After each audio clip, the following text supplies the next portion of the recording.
Si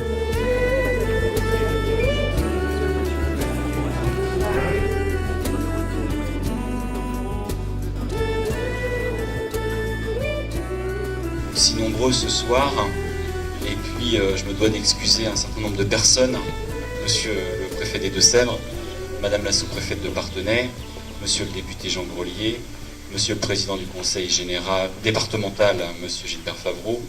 Après avoir hébergé l'exposition d'un collectionneur de tabatières des 18e et 19e siècles et celle de peintures et sculpteurs locaux, nous sommes réunis ce soir pour donner un coup d'envoi à Hervaux au cœur de la ville et de ses hommes illustres. À cette occasion, je voudrais citer quelques mots de l'historienne d'art Laurence Bertrand d'Orléac. Au moment où l'intérêt pour le monde des représentations s'accroît, il faut déployer tous les moyens pour développer des savoirs et des sensibilités. Je considère cette citation comme particulièrement adaptée au thème même de l'exposition que l'on a le plaisir d'inaugurer ce soir. En effet, elle ravive la mémoire d'hommes qui ont marqué notre territoire. Nous les avons qualifiés d'illustres, car en effet, leur engagement, allant parfois jusqu'à l'abnégation, dans des domaines aussi divers que le monde associatif, l'enseignement, le sport, les arts ou les fonctions électives, forcent notre respect.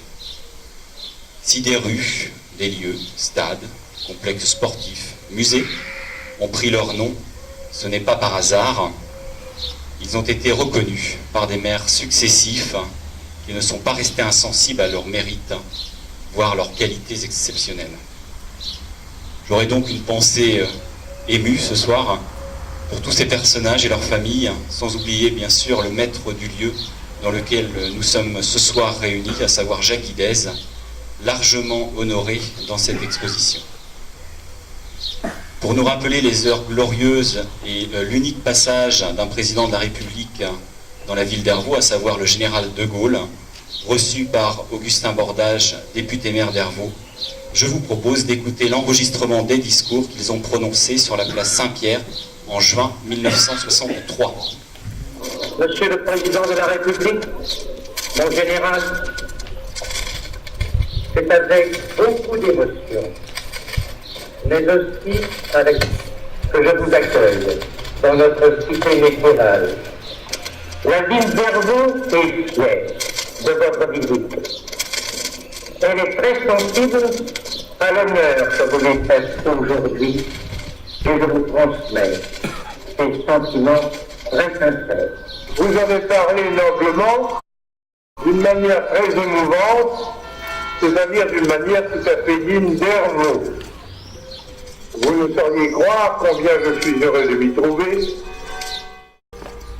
et en particulier des jeunes, de pouvoir aussi, en aussi grand nombre que possible, rester actifs dans leur région. Et cela, je le comprends parfaitement bien. J'emporte de mon passage à Hervaux, en particulier, et dans les Deux-Sèvres, en général, une impression excellente et réconfortante. Vive Hervaux, vive les Deux-Sèvres, vive la République, vive la France. C'est un élément du patrimoine hervaudais, inévitablement, du député maire Augustin Bordage, et puis ensuite du président de la République, donc du général de Gaulle. Nous élus, en fait, on peut en retirer que les thématiques étaient les mêmes aujourd'hui. On parlait d'aménagement du territoire, on parlait de jeunesse également. Je vais donc maintenant laisser la parole donc à Huguette Rousseau, qui est l'adjointe chargée du patrimoine et de la communication à la ville d'Hervaux. Elle m'incite aussi fortement à rendre hommage à tous ceux qui ont contribué de manière invisible à cet événement. J'espère ne pas faire d'oubli et que chacun s'y retrouvera.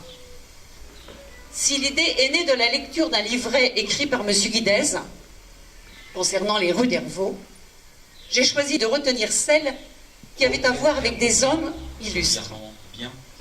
Sans la participation des familles et d'Hervaudais qui ont pris du temps pour nous renseigner, dont nous saluons la présence ce soir, cette exposition serait restée fade et incomplète. Merci mon cher Olivier, mon cher collègue. Bonjour à toutes et à tous, membres du conseil municipal d'Hervaux, membres de l'association, et puis félicitations véritablement à l'ensemble des maîtres d'œuvre de cette belle exposition. Il y a beaucoup de choses communes entre nos deux communautés. Je dirais notamment, si je faisais référence à ce musée dans lequel nous sommes aujourd'hui, son caractère médiéval comme une partie importante de la ville de Parthenay, et le point commun qui est évoqué par les discours du général de Gaulle. Voilà, c'est quelques mots pour vous dire en tout cas le plaisir que j'ai d'être ici, au nom de la communauté de communes Parthenay-Gâtine, une communauté de communes voisine, amie et bientôt unique. Voilà, merci à vous. Messieurs les élus, mesdames, messieurs, quelques mots rapides d'abord pour vous dire que j'ai beaucoup de plaisir à revenir ici dans ces lieux. J'ai quelques souvenirs d'exposition à côté. Et vous avez, comme je disais à Hervaux, une chance extraordinaire, c'est d'avoir finalement ces pierres, ces lieux, ces monuments, ce qui est un véritable atout touristique, une chance. Mais je crois qu'avant tout, votre force, c'est la capacité à animer et l'âme que vous créez à ces lieux. Bravo, je souhaite très naturellement que vous ayez beaucoup de visiteurs. Et puis, vous avez cette capacité de mettre en avant les talents de Hervaux, ceux qui ont marqué à la fois leur passage ou leur vie ici.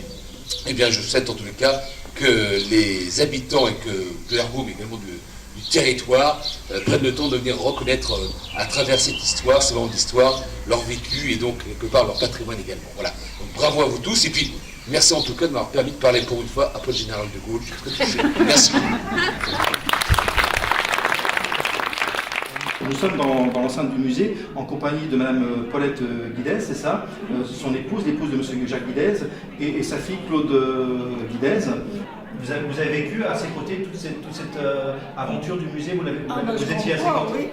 Oui, alors, parce qu'il ramassait des choses, des objets chez les gens et après il me demandait comment on allait les disposer. C'est une belle aventure. Oui. Pas de regret finalement. Non. C'est vrai que quand on voit le résultat, ça serait difficile d'avoir des regrets, je pense.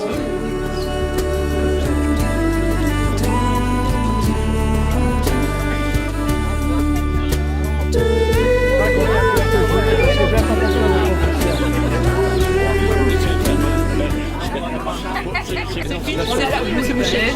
fini, c'est fini.